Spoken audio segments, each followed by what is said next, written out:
Concept of बायोकोड और draft बायोकोड, ये दो नाम ऐसे हैं जो हर स्टूडेंट के लिए एक बड़ा सा स्ट्रेस पैदा करते हैं।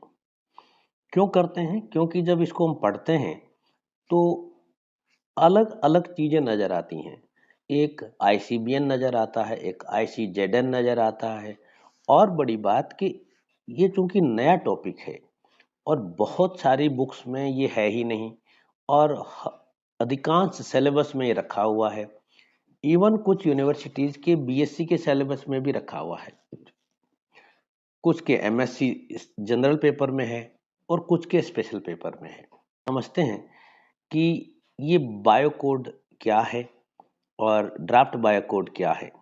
यहाँ समझने से पहले मैं एक छोटी सी शुरुआत करता हूँ। आप और हम डेफिनेटली बॉटनी के स्टूडेंट हैं, और बॉटनी के स्टूडेंट हैं यानी कि हमने बीएससी किया, तब हमारे पास बॉटनी और जूलॉजी दोनों थी, या फिर आपने माइक्रोबायोलॉजी में किया या बायोकेमिस्ट्री में किया, जिसमें भी किया, मगर सब में एक चीज कॉमन है कि हमने 11th और 12th में बायो थी। आप इस बात से एग्री करेंगे? अब आप पूछेंगे कि सर यहाँ पे इस टॉपिक का क्या मतलब है। जी हाँ, यहाँ पे इस टॉपिक का मतलब है, ये बायो कोड को मैं अगर बहुत सिंपल भाषा में, एक आम आदमी की भाषा में मैं कहूँ तो बायोलॉजी का परिभाषा आप जानते हैं। आप देखो बायोलॉजी में क्या क्या आते हैं। एनिमल्स हमने पढ़े बायोलॉजी में 11th और 12th में, प्लांट्स हमने पढ़े, कल्टीवेटेड प्लांट्स हमने पढ़े, बैक्टीरिया हमने पढ़ा और वायरस हमने पढ़ा। और जैसे जैसे हम आगे बढ़ते गए, बीएससी में आए और एमएससी में आए, तो हम इनको अलग अलग डिफरेंट एस्पेक्ट में पढ़ने लगे।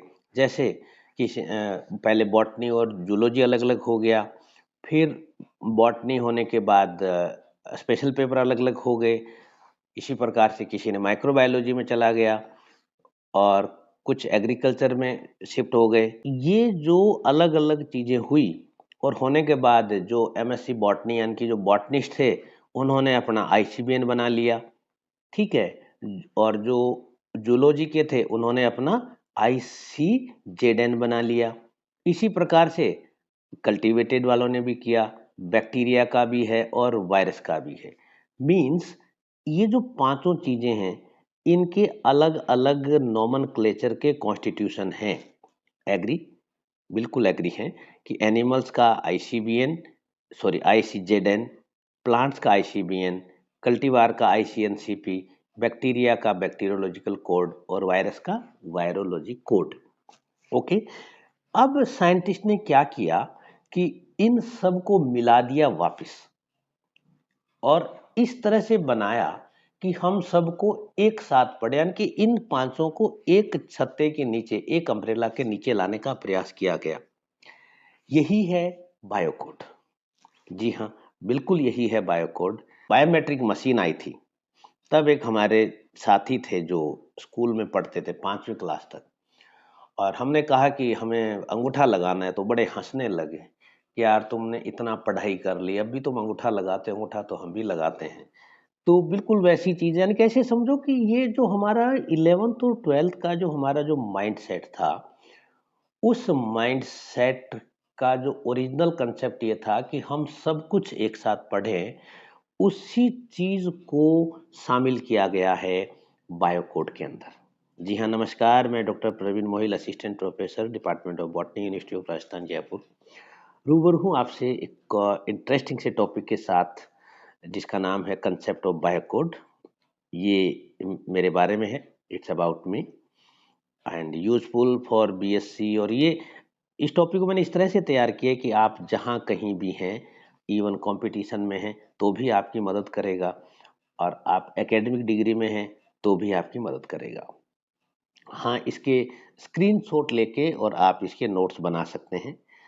इस वीडियो में हम ये जानेंगे, एक तो ओरिजिन ऑफ बायोकोड, कि ओरिजिन किस तरह से हुआ, जैसा मैंने कहा ना कि इनका जो एक प्रयास जो है वो इस तरह से है मोटा मोटे तौर पे। फिर इसका स्कोप क्या है, फिर देखेंगे इसकी हिस्ट्री क्या है, यानी कि इसका इतिहास कहाँ से शुरू होता है। ये सैलिएंट फीचर्स ऑफ बायोकोड 2011 या इसकी जो प्रियम्बल है, प्रस्तावना जो है जिसमें आत्मा हो, जैसे हमारे संविधान की प्रस्तावना है, हमारे कॉन्स्टिट्यूशन की प्रियम्बल है, वैसे भी इसकी भी एक प्रियम्बल है, आईसीबीएन की भी एक प्रियम्बल है, उसको हम यहाँ देखेंगे। और इसके कितने प्रिंसिपल हैं और वो प्रिंसिपल क्या कहते हैं इसके बारे में भी हम जानेंगे। और हम ये भी जानेंगे कि इसकी स्ट्रक्चर आखिर क्या है। हाँ, यहाँ पे मैं आईसीबीएन से कुछ कुछ कंपेयर करते हुए चीज़ों को मैं फर्दर एक्सप्लेन करूँगा। तो देखिए ओरिजिन क्या हुआ इसका। ओरिजिन ये हुआ कि to take uniformity in all 5 nomenclature code, यानी कि जो पांचों जो नोमेनक्लेचर कोड हैं इनमें एक यूनिफॉर्मिटी लाने के लिए, इनको एक अम्ब्रेला के नीचे लाने के लिए इस कोड का ओरिजिन हुआ। अब हम आते हैं स्कोप पे। स्कोप इसके देखिए क्या है। एक स्कोप आया कि कवरेज, यानी कि ये जो पांचों जो बड़े एरियाज हैं उनको ये कवर करता है। It is proposed in general that the provisions of the Biocode will apply to all names of all taxa published on or after date to be determined, यानी कि एक डेट जो डिसाइड होनी थी वहां तक। और ये जो डेट रखी गई है 1 जनवरी 2000। अब इसका मतलब क्या, आप कहेंगे सर 2000 को गए तो 23 साल हो गए। बिल्कुल, बट ये डिपेंड इस बात पे करता है कि आपने इसको माना या नहीं माना, यानी कि इसको अथॉरिटी ने अप्रूव किया या नहीं किया, यानी कि इम्प्लीमेंट किया या नहीं किया। और अभी तक हमारे यहाँ पे इम्प्लीमेंट नहीं हुआ है, यानी कि आईसीबीएन, हमारे यहाँ का मेरा मतलब है मैं आईसीबीएन की बात कर रहा हूँ, उन्होंने अभी तक इसको इम्प्लीमेंट नहीं किया है। दूसरा स्कोप ये कहा गया कि रिट्रो एक्टिविटी। रिट्रो एक्टिविटी ये साफ कहते हैं कि हम जो भी नया नियम बना रहे हैं वो नियम तब तक लागू रहेगा जब तक उस पर नया नहीं आ जाए, या फिर जो पहले के जो रूल्स हैं, पुराने जो नियम्स हैं वो एज इट इज रहेंगे जब तक उनके ऊपर कोई नया नियम नहीं आ जाए। इसको सिंपल वर्जन में समझो कि कोई भी सरकारी रूल्स हैं वो बैक डेट से लागू नहीं हो सकता, वो आगे की डेट से लागू होता है। वही मतलब है इसका रिट्रोएक्टिव का। फिर ये कहते हैं कि साहब हार्मोनाइजेशन ऑफ टर्मिनोलॉजी, यानी कि जो ये पांचों कोड हैं इनकी जो शब्दावली जो है, टर्मिनोलॉजी है, टर्म्स जो हैं, इनको हम इस तरह से एक हार्मोनी में लेके आए कि एक टर्म है वो दूसरे टर्म से कंफ्यूज ना हो। यानी कि यूं समझो कि एक रूल है दूसरे रूल से कंफ्यूज ना हो। जैसे एक बहुत सिंपल सा एग्जांपल मैं दे रहा हूं ताकि आप इसको समझ सकें कि जैसे स्पीसीज और जीनस का सेम नेम जूलॉजी में अलाउ होता है, बॉटनी में नहीं होता। तो ऐसा ही कुछ की जो शब्दावली जो है वो एक जैसी हो जाए, उनमें एक हार्मोनी हो, कॉन्ट्राडिक्शन ना हो। और नेक्स्ट पॉइंट बहुत महत्वपूर्ण है।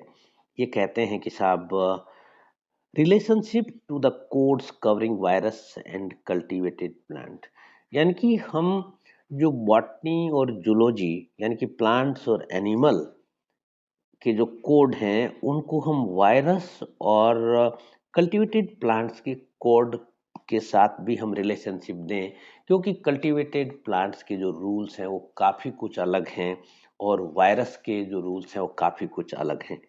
यहाँ पे ये हुआ स्कोप के बारे में। अब हम आते हैं हिस्ट्री में। ये है कि पहला जो बायोकोड है, यानी कि इसका जो कंसेप्ट 1985 में आया, 1985 में आया, first biocode draft was prepared in 1985, तब इसका नाम बायोकोड रखा गया। उसके बाद धीरे धीरे 1997 के अंदर, 1997 जब मैंने बीएससी की थी, तब इसका फोर्थ मीटिंग हुई, यानी कि एक फोर्थ वर्जन आया जिसको हमने कहा ड्राफ्ट बायोकोड। यानी कि ड्राफ्ट बायोकोड और बायोकोड एक ही है, यानी कि ड्राफ्ट बायोकोड एक फाइनल शेप में आ गया। और ये जो प्रिपेयर करने वाली जो कमेटी, इसका नाम रखा गया ICB, international committee for bio nomenclature. देखिए बायो नोमेनक्लेचर और इसीलिए मैंने शुरुआत की थी बायो नोमेनक्लेचर और बायोलॉजी। ठीक है, तो ये मेरा समझाने का मेथड था bio nomenclature and published by Greuter et al 1998 में पब्लिश हुआ। और ये जो एट प्रेजेंट जो बायो ड्राफ्ट है ये 2011 का है जो अभी ऑनलाइन अवेलेबल है, और मैंने भी सारी जानकारियों को वहीं से लिया है, प्लस मेरे एक्सपीरियंस को ऐड किया है, प्लस एग्जिस्टिंग डेटा को ऐड किया है। एक्सपीरियंस इसलिए ऐड किया है कि मेरा स्टूडेंट है वो सिंपल भाषा में समझ सके, क्योंकि इसका मैटर नहीं है। और इंग्लिश में लिखा है इसलिए कि इंग्लिश के स्टूडेंट हैं वो भी समझ लें, और ज़्यादा हिंदी के स्टूडेंट हैं वो मेरी बात को समझ लें। अब हम आ गए कि साहब इसकी प्रियम्बल क्या है, यानी कि इसके सैलिएंट फीचर क्या हैं, यानी कि हम बायोकोड 2011 की हम बात कर रहे हैं। यहाँ पे जो रेड कलर से जो मैंने लिखा है ना वो ध्यान से देखिए क्या है। देखिए प्रियम्बल क्या चीज होती है, प्रस्तावना क्या चीज होती है। प्रस्तावना मूल सिद्धांत होते हैं। प्रस्तावना मूल, जैसे हर इंसान के अपने कुछ सिद्धांत हैं, ये हमारे अंदर के कंसेप्ट हैं। तो ये कहते हैं कि precise coherent and simple system of naming देना चाहते हैं, यानी कि प्रिसाइज हो, एकदम संक्षिप्त हो, कोहेरेंट हो यानी कि एक जिसमें सिस्टम बना हो, और सिंपल हो। डियर स्टूडेंट, यही कंसेप्ट आईसीबीएन का भी था। Number 2, the provision of this code shall apply to name of all kind of organism, यानी कि सब पर लागू होगा, सब पर लागू होगा, चाहे वो यूकेरियोट हो चाहे प्रोकैरियोट हो, यानी कि जो इससे पहले हमने जो 5 ग्रुप की हमने बात की इंक्लूडिंग वायरस, सब पे लागू होगा। ये इनका दूसरा सिद्धांत है, यानी कि दूसरा सैलेंट फीचर है। तीसरा ये कहते हैं कि साहब जो प्रोटेक्टेड नेम है उनका भी ख्याल रखा जाए, means established name of organism that are not yet covered by adopted list of protect name are in all other respect governed by the international codes of nomenclature of bacteria ICBN। यानी कि ये कह रहे हैं कि जो protected name है जब तक हम उन पे नया डिसीजन नहीं आए वो प्रोटेक्टेड बने रहेंगे, यानी कि उनको डिस्टर्ब नहीं करना है, मोटी बात ये समझ लो। अब अगला आते हैं, अगला पॉइंट कह रहा है कि separate rules for organismal nomenclature contain in phylocode. ये जो फाइलो कोड है ये भी इम्पोर्टेंट है। ये सबके सिलेबस में नहीं है इसलिए मैंने वीडियो नहीं डाला, अगर आप कहेंगे तो मैं डाल दूंगा। हाँ, कंपटीशन में है ये फाइलो कोड। ये कह रहे हैं कि जो सेपरेट रूल्स फॉर ऑर्गेनाइजेशन, यानी कि जो फाइलो कोड के जो रूल्स हैं वो इन रूल से अलग हैं, are being established by analogy to those in special code but are based on different principle. यानी कि ये इनका कहना का मतलब है कि फाइलो कोड और बायो कोड दोनों अलग अलग हैं। फाइलो कोड और बायो कोड दोनों अलग अलग हैं। फाइलो कोड वो है जो फाइलोजेनेटिक जो ट्रीज बनते हैं उनकी जो ब्रांचेज बनती है उनके नोमेनक्लेचर की बात करते हैं वहाँ। आप अगर लिखेंगे कमेंट में तो मैं अगला वीडियो डाल दूंगा। नेक्स्ट पॉइंट कह रहे हैं कि separate rules for virus nomenclature have been established in conformity with principle first and fifth. यानी कि सेपरेट रूल्स जो वायरस के बारे में बात है वो भी हम एग्जिस्टिंग रूल से कंफर्म करने के बाद बना सकते हैं। स्टार लगाया हुआ है। The international code of phylogenetic nomenclature phylo code set of rules governing phylogenetic nomenclature, it is specifically designed to regulate the naming of clades यानी कि वो branches, leaving the governance of species name up to rank based nomenclature code। तो cultivated plant का जो nomenclature है उसको भी as it is रखा जाए जब तक हम नए रूल को नहीं बना लें। और फिर एक नया वर्ड आ गया है भाई, जो कंपटीशन वाले बच्चे ध्यान से देखना, पैथोवार। ठीक है, the nomenclature of infra specific taxa पैथोवार of plant pathogenic bacteria is regulated by A set of international standard of naming पैथोवार of phylogenetic bacteria. यानी कि प्लांट पैथोजन बैक्टीरिया का जो सेट ऑफ रूल्स हैं उसको भी ध्यान में रखा जाएगा। पहला principle, it governs the formation of and choice of scientific name. ये क्या कह रहे हैं कि it govern the formation and choice, यानी कि इसका पहला प्रिंसिपल ये कहता है कि formation and choice of scientific name of taxa but not the circumscription position. यानी कि बहुत सिंपल सी बात है कि पहला सिद्धांत ये है कि हम जो साइंटिफिक नेम है उसका फॉर्मेशन की हम बात करेंगे, प्लस जो साइंटिफिक नेम का जो फॉर्मेशन का जो चॉइस का जो कंसेप्ट है उस पे हम कायम रहेंगे। अगला प्रिंसिपल कह रहा है scientific nomenclature of organism builds upon the linear system of binary name. यानी कि जो लीनियस का जो बाइनोमियल नोमेनक्लेचर का जो सिस्टम है उसको हम आधार मान के रहेंगे, यानी कि उसको हम छोड़ेंगे नहीं, उनके हम साथ चलेंगे, उसके ऊपर ही यानी कि उसके बाद ही कुछ आगे काम करेंगे, यानी कि लीनियस का जो है सिस्टम वो बिल्कुल फाइनल है। तीसरा कहते हैं कि the application of names of taxa determined by means of name bearing type, यानी कि जो टाइप कंसेप्ट है उस पे बेस्ड होगा। Although this principle does not apply to certain names of suprafamilial rank, simple सी बात है कि जो टाइप कंसेप्ट है वो जारी रहेगा एज इट इज जो आईसीबीएन में भी है। फिर नेक्स्ट पॉइंट कह रहा है कि प्रायोरिटी ऑफ पब्लिकेशन है वो भी जारी रहेगा, उसमें भी कोई कंजूसी या कुछ भी बदलाव नहीं किया जाएगा। पांचवा प्रिंसिपल कहता है कि केवल एक एक्सेप्टेड नेम ही सही होगा, बाकी नाम सही नहीं होंगे, वो सिनोनिमी का कंसेप्ट है। फिर नेक्स्ट कहता है कि लैटिन को यूज किया जाएगा, लैटिन डायग्नोसिस कंटिन्यू रहेगा। नेक्स्ट कहता है कि taxon is not to be changed without sufficient reason, यानी कि जो हमारा इफेक्टिव एंड वैलिड पब्लिकेशन की बात है, यानी कि जब तक हम किसी टैक्सोन को रैंक ऑफ टैक्सा की बात है वो एज इट इज रहेगा, उसमें कोई बदलाव नहीं होगा। नेक्स्ट कह रहा है in the absence of relevant rules, यानी कि अगर कोई संबंधित रूल हमारे पास जब तक नहीं बन जाता तब तक पुराने नियम चालू रहेंगे एज इट इज, उनमें कोई बदलाव नहीं होगा। और जो नवा प्रिंसिपल है वो कहता है कि the rules of nomenclature are retroactive subject to any specific limitation, यानी कि रिट्रोएक्टिव का मतलब है कि जो पहले के नियम हैं वो एज इट इज जारी रहेंगे जब तक उन पे कोई सब्जेक्टिव या कोई ऑब्जेक्शन या कोई लिमिटेशंस या रिकमेंडेशंस या कोई डिसीजन नहीं ले लिया जाता। ये थे इसके प्रिंसिपल। अब हम आगे चलें।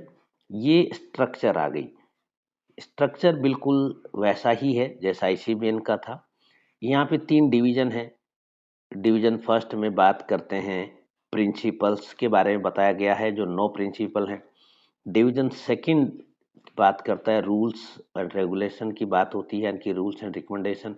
इसमें भी बिल्कुल वैसे के वैसे ही रूल्स हैं, चैप्टर्स हैं, सेक्शन हैं जैसे आईसीबीएन में है, बहुत सारा बदलाव नहीं किया गया है।